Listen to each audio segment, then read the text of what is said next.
The organ music swelled to a crescendo, vibrating through the floorboards of the old church. From where I stood behind the heavy oak doors, I could practically feel the smug satisfaction radiating from the front pew. My parents were sitting there, waiting for the humiliation to begin.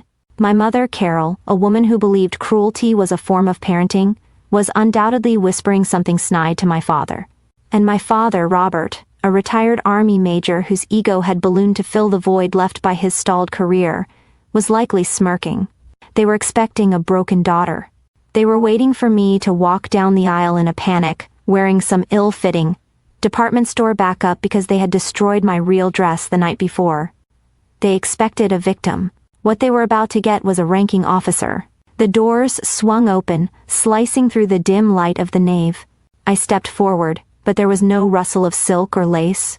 I wasn't wearing a gown. I was wearing the stiff, high-collar choker whites of a United States naval officer. The silence that fell over the room was absolute, heavy and suffocating. On my shoulders, resting bright and undeniable against the white fabric, were the hard boards they had never seen before, 2 silver stars. Rear Admiral. I saw the shock ripple through the room like a shock wave. My fiancé, standing at the altar, didn't just smile, he snapped to a perfect position of attention, his back rigid. A visiting 3-star general in the 3rd row instinctively stood up, rendering honors before he even realized what he was doing. But my father, he just froze. I watched the color drain from his face as his brain tried to reconcile. The daughter he bullied with the 2 stars staring him down. He was paralyzed, caught between his deep-seated need to belittle me and the terrifying ingrained reality of military rank. They wanted to ruin my big day to teach me a lesson about respect. Instead, they were about to get a master class in the chain of command. But to understand why I turned my wedding into a military tribunal, you have to see what they did to the dress. It started 24 hours earlier at the rehearsal dinner. The air in the private dining room was thick with the usual toxic tension. My brother Brandon, the family's golden boy who worked in software sales, and thought he was a genius because he leased a BMW, was holding court. He loved to poke fun at my little government job, treating me like the family failure. To them, I was just a glorified secretary, probably stamping logistics forms in a basement somewhere. They had no idea I spent my days authorizing fleet movements in the 5th Fleet AOR. I stepped out to take a secure call from my command. When I returned to the bridal suite to check on my gown, a custom silk piece I'd saved for 3 years to afford, I stopped dead in the doorway. It looked like a crime scene. The fabric was shredded, jagged cuts running the length of the bodice where shears had been taken to the delicate material. Dark red wine had been poured over the white silk, pooling like blood on the floor. My mother was standing there, holding the scissors, offering a performance that wouldn't have fooled a child. "Oh, Maya," she said, her voice dripping with fake concern. I was just trying to trim a loose thread, and I slipped. And then the glass just tipped over. It was a lie so lazy it was an insult. But it was my father's reaction that sealed their fate. He didn't yell at her.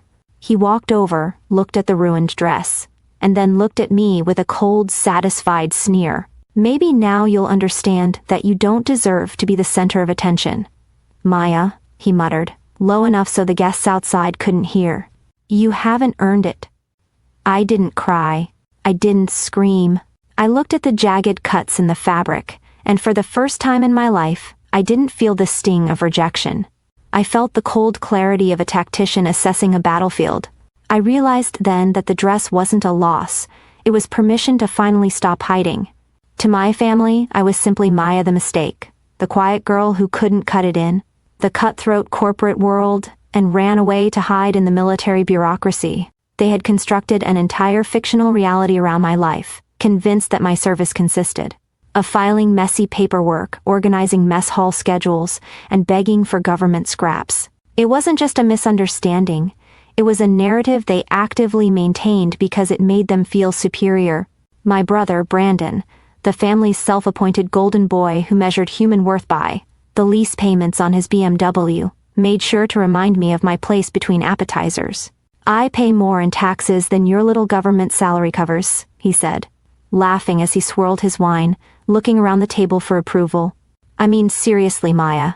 You're basically a welfare recipient in uniform. We're subsidizing your lifestyle." I looked down at my plate and said nothing.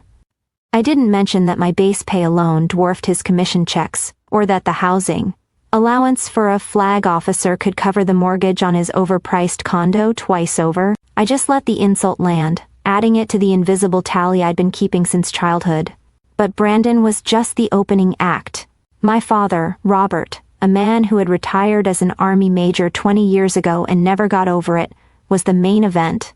He wore his former rank like a crown, constantly referencing his glory days to anyone trapped in a conversation with him. "You have to understand the chain of command, Maya," he lectured me, cutting off my attempt to defend myself.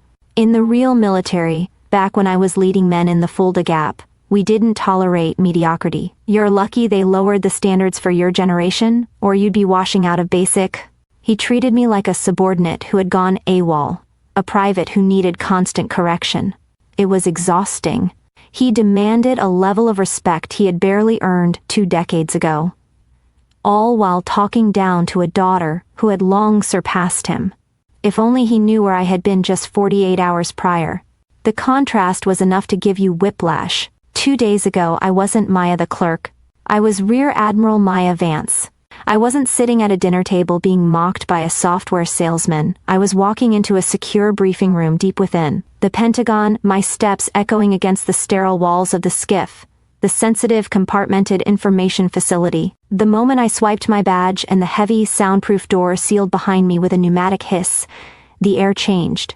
Inside that room, the atmosphere was electric with consequence. The long mahogany table was populated by full bird colonels and Navy captains, 6 seconds, men and women who commanded entire regiments and aircraft carriers. These were serious people with decades of experience, the kind of officers my father would have saluted with trembling hands. Yet, when I walked in, the room went instantly silent. Chairs scraped back. Every single one of them stood up. They didn't stand for a welfare recipient. They stood for the stars on my collar. I took my seat at the head of the table, glancing at the projected map of the 5th Fleet AOR, the area of responsibility covering the Persian Gulf and the Red Sea. "Ladies and gentlemen," I had said, my voice steady, lacking the hesitation I was forced to feign around my mother, "the Global Force Management allocation has been adjusted. We have a TS/CI clearance briefing on the new carrier strike group positioning. Let's get to work." In that meeting, I authorized a fleet maneuver involving 6,000 sailors and billions of dollars of hardware. I moved pieces on the global chessboard that would dictate foreign policy for the next decade. And standing quietly in the corner of the room was Master Chief Mac Reynolds, my senior enlisted advisor, a grizzled veteran with a chest full of combat ribbons who had been with me since my first command. Mac was my protector, my confidant, and the only one who knew just how toxic my civilian life really was. He had handed me the secure tablet that day, shaking his head as I checked. A text from my mother complaining about the flower arrangements. "You know, Admiral," Mac had said, his voice low and gravelly, "you could just tell them. One tour of the Pentagon, one salute from the sentries. That shuts them up forever." But I couldn't. I had kept my promotion to flag officer a secret for 3 years for a reason. I remembered my pinning ceremony, the day I earned my first star. I didn't invite them. I knew if my father had been there, he would have made it about his legacy, telling the Secretary of the Navy how he molded me. I knew my mother would have complained about the seating. I wanted one thing in my life that was purely mine, uncorrupted by their jealousy. So I lived 2 lives. In one, I was a titan, commanding respect and shaping history. In the other, I was a disappointment, sitting silently while my brother bragged about his quarterly bonus. It was a dangerous game to play, letting them believe the lie. They mistook my silence for submission. They didn't know that in my line of work, silence isn't weakness. It's target acquisition. Any other bride would have been on the floor, weeping over the ruined silk, trying to dab away the red wine with shaking hands while begging for a miracle. But I didn't shed a single tear. I stood there staring at the jagged cuts my mother had made, and I felt a strange, icy calm wash over me, the same cold focus that takes over when a mission goes sideways. The daughter in me, the one who spent decades chasing their validation, finally died in that room. She was replaced instantly by the officer, I reached into my bag and pulled out my secure phone, bypassing my personal contacts and dialing the one number that actually mattered. Master Chief Mac picked up on the first ring, his voice crisp and alert, cutting through the silence of the bridal suite. "Chief," I said, keeping my voice low and devoid of emotion. "Initiate Protocol 6. The dress is a casualty. Bring the chokers, full medals, and call General Holloway's aide immediately. Tell him the dress code for the VIPs has changed to service dress." There was a brief, heavy pause on the other end. Mac knew exactly what that meant, before he simply replied, "Aye, Admiral. We'll have the shoulder boards polished and ready. ETA 0600. I wasn't just changing my outfit, I was changing the entire premise of the event.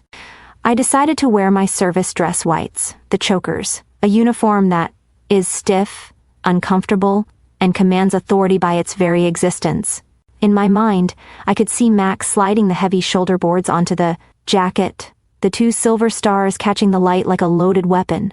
I opened the wedding planner's app on my phone and deleted the family seating arrangement with a few precise taps. The front row was no longer reserved for family. It was now designated for protocol rank. If my father wanted to play soldier, I was going to force him to respect the hierarchy he claimed to worship. I deliberately chose not to warn them. I wanted the shock to be raw, immediate, and inescapable when those doors opened. As I watched the hotel staff carry away the ruined heap of silk, I realized my mother had actually done me a profound favor. For years I had been wearing a civilian disguise to make them comfortable, shrinking myself to fit into their narrow little narrative of failure. By destroying the dress, she had violently removed my camouflage. Now, I was forced to enter that church as myself. My father loved to talk about respecting the uniform, so I decided to give him a uniform that demanded it. The murmurs from the front pew drifted back to me, toxic and familiar even over the hum of the organ. My parents were leaning into each other, sharing a private joke at my expense. I could practically hear my mother's voice, sharp and dismissive, telling my father that I was probably crying in the bathroom, trying to pin a ruined dress back together with safety pins in desperation. They were so confident in my failure. They were waiting for a victim to shuffle down the aisle, a broken girl they could pity in public and ridicule in private. They were waiting for the daughter they had spent a lifetime erasing. Then, the music changed. It wasn't the traditional wedding march. It was something heavier, regal and commanding, vibrating through the timber of the church. The heavy oak doors swung open, and the light from the vestibule flooded the aisle. I didn't step forward tentatively. I stepped out with the cadence of a woman who is used to having rooms go silent when she enters. I wasn't wearing lace. I was wearing the stark, blinding white of my service dress, the chokers. The high collar pressed against my neck, a grounding physical reminder of who I actually was. I started to walk. The sound of my shoes on the stone floor was crisp, rhythmic, and deliberate. A collective gasp rippled through the guests, but I kept my eyes locked forward. On my chest, the ribbons were a colorful brick wall of achievements that my parents had never cared to ask about. There was the Legion of Merit, the Defense Distinguished Service Medal, rows of commendations that represented years of sacrifice and high-stakes command. For years, my father had belittled my service as clerical work, but you don't get that kind of fruit salad on your chest for filing papers. As I drew closer to the front, I saw the exact moment the reality hit my father. He had been smirking, ready to play the magnanimous patriarch, but the smirk died instantly. His eyes darted to the ribbons, confusion clouding his face, before traveling up to my shoulders. And there they were, the hard shoulder boards with the two silver stars gleaming under the church lights. Rear Admiral, O-8. In the military world, rank is a language that cannot be argued with. My father, a retired major, an 04, knew the math instantly. He knew that the gap between us wasn't just a few pay grades, it was an entire universe. I wasn't just his daughter anymore. In the eyes of the institution he worshipped, I was a god compared to him. My brother Brandon, oblivious to the shift in atmospheric pressure, leaned over and whispered loudly, "Is that a costume? What is she wearing?" My father didn't even look at him. He was pale, sweat beading on his forehead, as he stared at me with the look of a man watching a tidal wave approach. "Shut up," he hissed, his voice shaking with genuine terror. "Look at the stars, you idiot. Look at the stars." But the final nail in the coffin of his ego came a second later. As I passed the third pew, General Holloway, a 3-star Army general and a guest of my fiancé, stood up. He didn't just stand politely, he snapped to attention. He locked eyes with me and rendered a slow, crisp salute. Protocol is absolute. When a senior officer is present, juniors acknowledge. And my father, he broke. I watched his muscle memory kick in, overriding 30 years of arrogance. He started to tremble. He gripped the back of the pew in front of him, his legs twitching as he instinctively tried to stand up. He was caught in a terrifying limbo between his hatred for me and his ingrained subservience to rank. He was no longer the bully at the dinner table. He was a junior officer caught out of uniform in front of a flag officer. I stopped at the end of the aisle, just for a heartbeat. I turned my head slowly and looked him dead in the eye. I didn't smile. I didn't scowl. I gave him a single microscopic nod, a dismissal. He spent my whole life telling me I was nothing. But as he looked at my shoulders, he realized the only nothing in the room was him. The reception was unlike any wedding celebration I had ever attended. Mostly because it didn't feel like a party. It felt like a fortress. The venue was filled with officers in dress whites and mess dress blues, a sea of pristine uniforms that formed a protective wall around me and my new husband. For the first time in my life, I wasn't scanning the room, waiting for a criticism or a backhanded compliment to land like a grenade in my lap. I was safe. The toasts weren't the usual awkward family ramblings about how I finally found someone. Instead, captains and commanders stood up to speak about Admiral Vance, about courage under fire, about logistical miracles pulled from thin air, about the kind of leadership that saves lives. I sat there, holding my husband's hand, and felt a strange sensation in my chest. It was the absence of weight. The heavy, suffocating blanket of my family's disappointment had finally been lifted, replaced by the crisp, clean air of respect. But, of course, they couldn't let the night end without trying to breach the perimeter. It happened during the cocktail hour. I saw them approaching from the edge of the room, my parents and Brandon, moving with a desperate, jerky energy. They looked out of place, like tourists who had wandered into a high-level summit. My father, Robert, was leading the charge, his face flushed not with shame, but with a bizarre, frantic indignation. He pushed past a Marine colonel, ignoring the glare he received, and beelined straight for me. He didn't hug me. He didn't congratulate me. He didn't even look at my husband. He just pointed a shaking finger at the stars on my shoulder, his voice rising in a bluster of wounded ego. "Why didn't you tell me?" he demanded, the words wet and accusatory. "I could have... Do you know who I could have introduced you to? General Holloway and I served in the same corps, briefly. I could have been up there with you. You made me look like a fool, Maya. You robbed me of this." I looked at him, and I realized he wasn't sorry for destroying the dress. He wasn't sorry for the years of neglect. He was sorry he had missed the opportunity to leverage my success for his own social capital. I watched his mouth move, tallying the cost of his selfishness. I thought of the birthdays he missed because he was networking, the tuition he refused to pay because girls don't need fancy degrees, and the wedding dress he allowed to be shredded just 24 hours ago. He wanted a return on an investment he had never made. Before I could speak, a shadow fell over him. Master Chief Max stepped between us, his massive frame blocking my father's view of me. "Step back, sir," Mac rumbled, his voice low but carrying the undeniable threat of a man who had seen combat while Robert was filing paperwork. "The Admiral is engaging with honored guests. You are disrupting the watch." "I am her father," Robert sputtered, trying to peer around Mac's shoulder. "I demand to speak to my daughter." The room had gone quiet. The band had stopped. Every eye was on us. I gently placed a hand on Mac's arm, signaling him to stand down, just an inch. I turned to face my father fully, squaring my shoulders. I didn't yell. I didn't cry. I dropped my voice into the register I used when lives were on the line, my command voice. Low, level, terrifying. "You don't have a daughter here," I said, the words cutting through the silence like a scalpel. "You destroyed the daughter last night in that hotel room when you watched. Mom cut up my dress and told me I wasn't worth the attention. You killed her."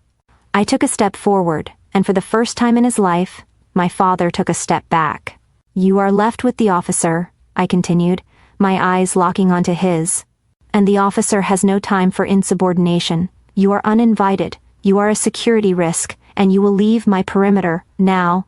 He opened his mouth to argue, but the reality of the room crushed him. He wasn't arguing with Maya the invisible child anymore, he was arguing with a rear admiral surrounded by her fleet. Security didn't even have to drag them. Max simply stepped forward, gestured to the exit, and escorted my parents and Brandon out of the venue. They were humiliated, not by a screaming match, but by the cold, clinical efficiency of their removal. They were just dismissed. 6 months later, I sat in my office at the command center, the hum of the secure servers buzzing in the background. The morning mail had been vetted by my aide, but one envelope had made it to my desk. It was from my father.